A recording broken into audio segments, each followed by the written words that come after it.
Takes just a second, just gotta plop the card in.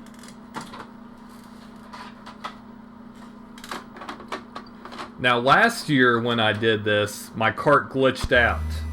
I hope it happens again.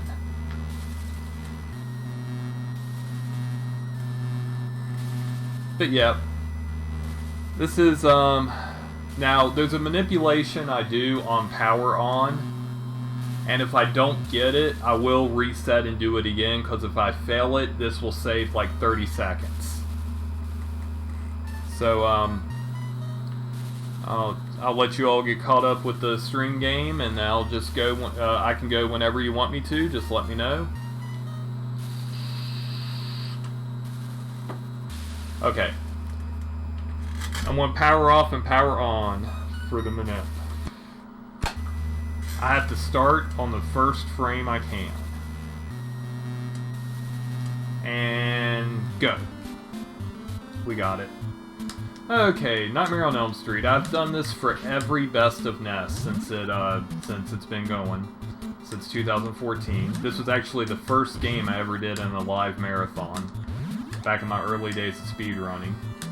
But what we're doing here, we're capturing bones to resurrect and kill Freddy. Because we have to bring him back to life before we kill him, because Nintendo. It's loosely based off the third Nightmare on Elm Street movie. And it's got the Dream Warrior gimmick. And we hit that jump. It's a pretty tight jump. So yeah, there's a bone path, and then we picked up that power-up. That's the only one we're going to be using. We did a 4-player run at this at AGDQ 2017.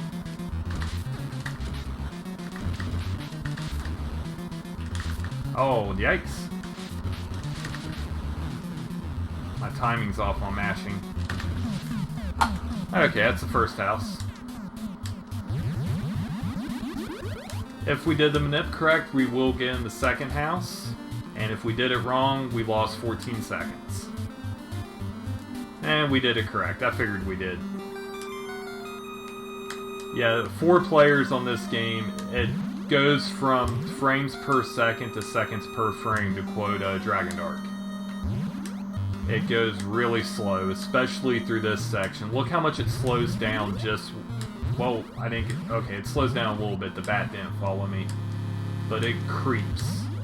It goes to like 8 frames a second.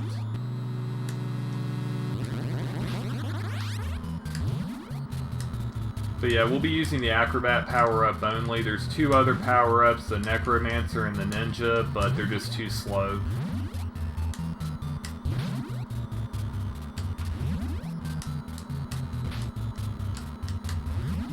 Do a little shimmy there, I missed that. Now we get to fight a floating head.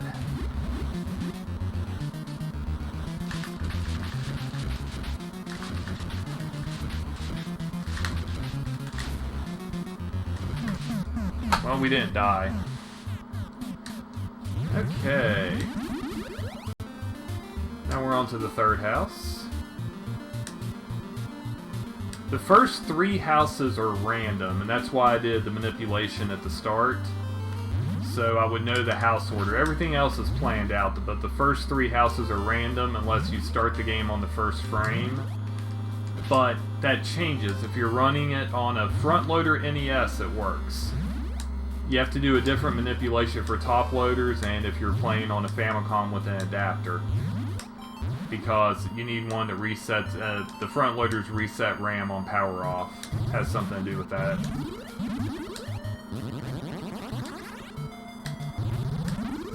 Do a little shimmy here. This is to hopefully despawn a rat, which will save about a second or 2.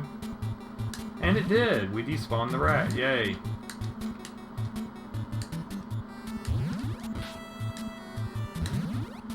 Phone here. Well, this game, it was presented by LJN, but LJN did not make this game. Rare actually made this game, so you hear a lot of Battletoads, Snake Rattle and Roll in the sound, and David Wise did the soundtrack, so that's why the music is great.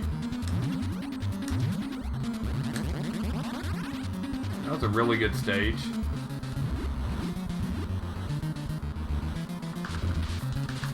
I think didn't get the God Hand.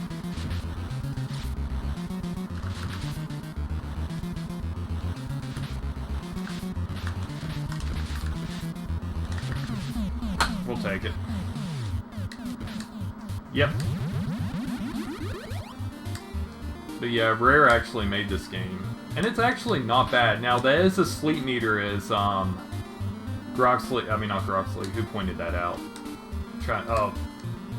Downer did. It's your sleep meter. You must keep moving at all times, or your sleep meter goes down. If you get hit 4 times, you die. But getting hit also decreases your sleep meter. Only way to keep it up is with getting coffee. We won't be falling asleep this run. In the 4-player run, we fell asleep. But you won't see it in 1 player. I go too fast.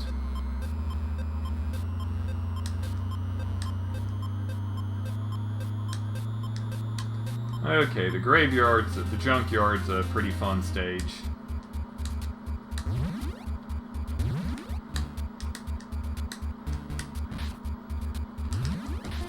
Lots of great platforming here. Yeah, screwed that up. There goes the 1 cycle on that one. And we got Looney Tune there with a boulder on the head. And now this bat's going to bother us.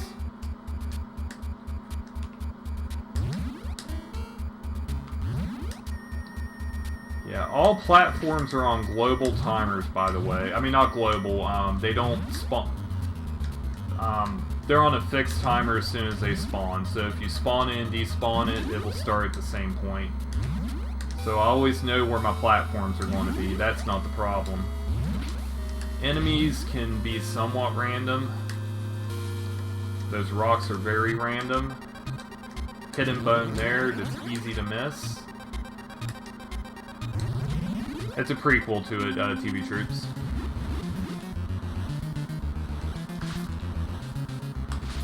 Oh, wow.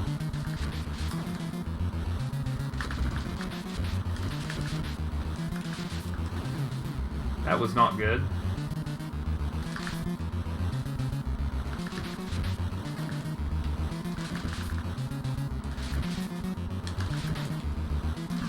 That was not a good boss fight at all. Now, the trick to beating bosses really fast, when I'm warmed up, I can mash them really fast, is when if you get inside their hitbox, they don't have iframes, and you can just spam your attack as much as you can, but my timing's a little bit off. I had no time to warm up, so, because I just got off work, had to eat, and then start doing my runs. But the goal is just to beat Estimate, which is 20 minutes. That should be easy. My PB's is 1609. The record's 16 flat.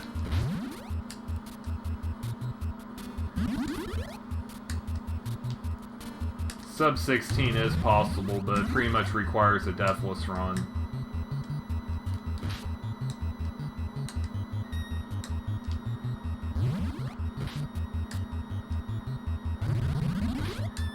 I'll get that question shortly.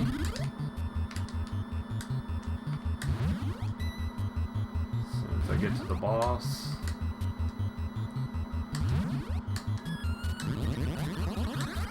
If you miss a bone, the boss don't spawn, so you have to collect all the bones.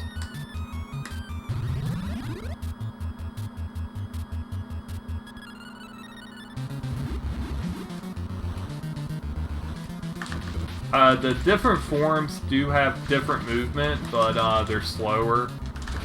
But everything deals the same amount of damage. Shoot. Wow!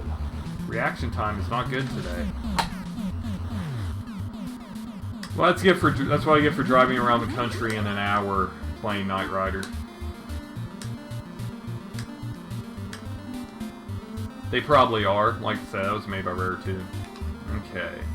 This is the hardest stage, other than the final house.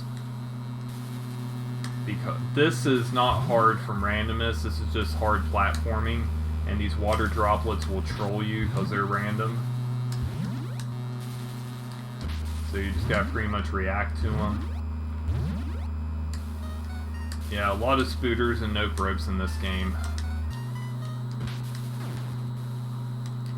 I went for a task grab there, I missed it. So we'll have to go back and get that bone and the other. It's very difficult to hit, to grab those from underneath. The task does it, but...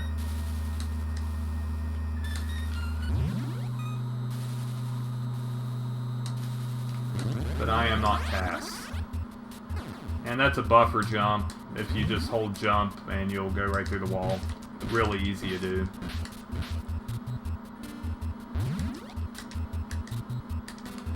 So yeah, there's a few tricks and glitches in this. Especially at the end.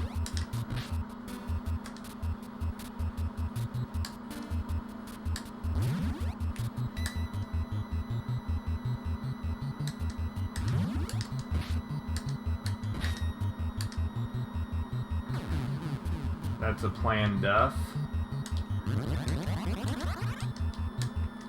Now, I could go for the coffee skip to save like 1 second.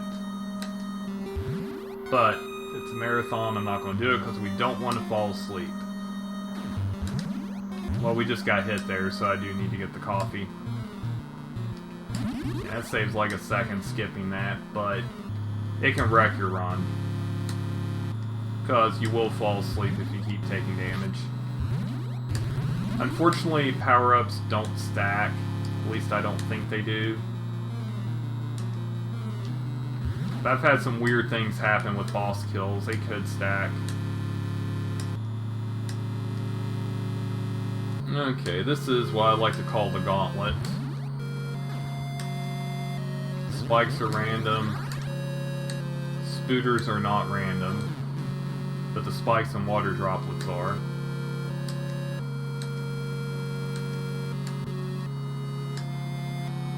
And if you do fall asleep, you can use your other power, your power-ups that you use on the boss fights, but the enemies are also way stronger and they don't die in a punch. So you really don't want to do that.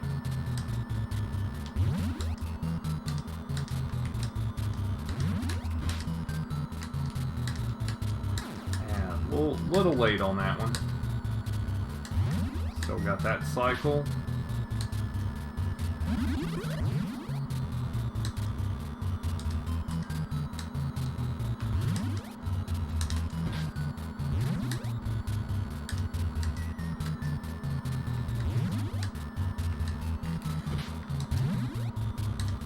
Good water droplets so far. I'm really worried about that for later. I was going to get hit there, so just take the damage. Now we fight 2 bosses at once here. The floating head we saw in the 3rd house, and a floating head.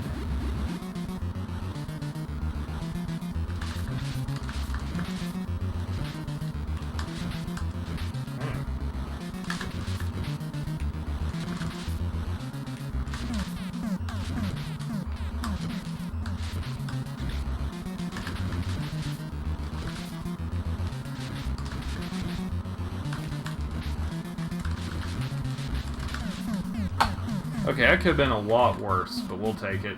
The Yin Yang gives you the ninja power-up. But, like I said, we don't see it because it's too slow. You have a jump kick and shuriken, but it's really slow. Now, this has the toughest jumps. The game expects you to actually fall asleep to do a couple jumps I'm about to do. But if you're pixel and frame perfect, you can nail them. Like down here. This jump, it expects you to be the Necromancer. That jump is a lot harder than it looks.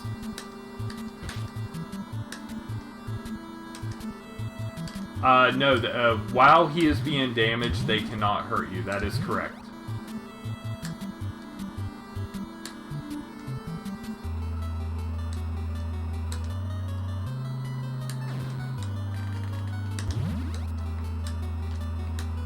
Yep, well, that's the key to beating them really fast.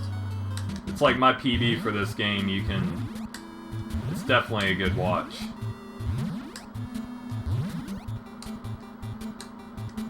I mashed down the bosses pretty good in that one, but, I'm rusty, I just haven't had a lot of time to prep before I started.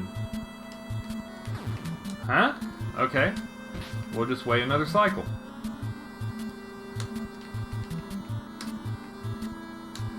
That was a cool game. Now we're going to go for the Bat Punch. Shoutouts to Jam Eviler. Punch!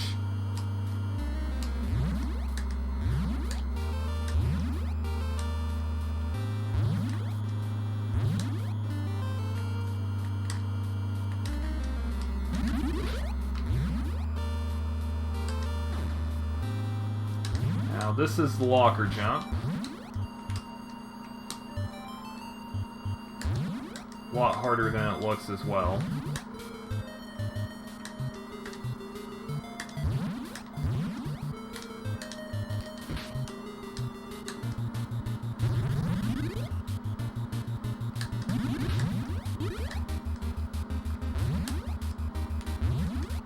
Cool. So, the death there is not bad. If you're going to die, just take a death to the top of the screen, obviously. Now this is the basement. Oh yeah, there's also, I think it's 207 or 8 bones you have to get in the game. Something crazy like that. So it's a lot of bone grabbing.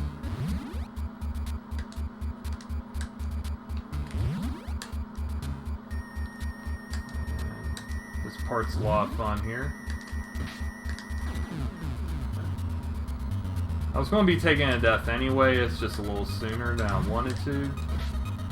Because usually I try, if I'm going to die over here, I try to take the death right here at this water drop. But 9 times out of 10 you're going to get hit there.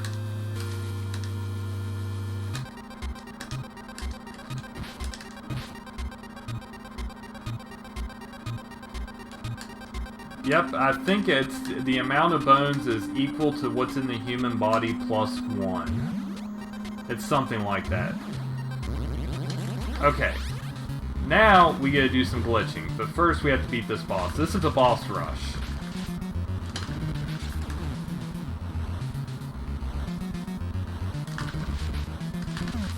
We're going to try to skip the rest by doing by stopping on the frame they spawn and walk back. I mean, on the pixel that they spawn and walk backwards one couple steps. Oh, we walked too far. We're going to get the glitched head. Yep, glitched head.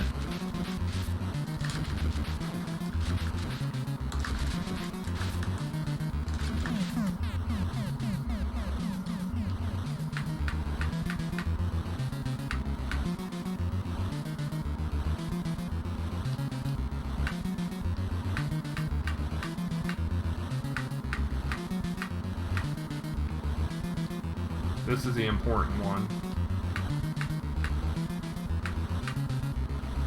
Okay, we got him. Now this is a Freddy fight. Time will end when Freddy goes off screen.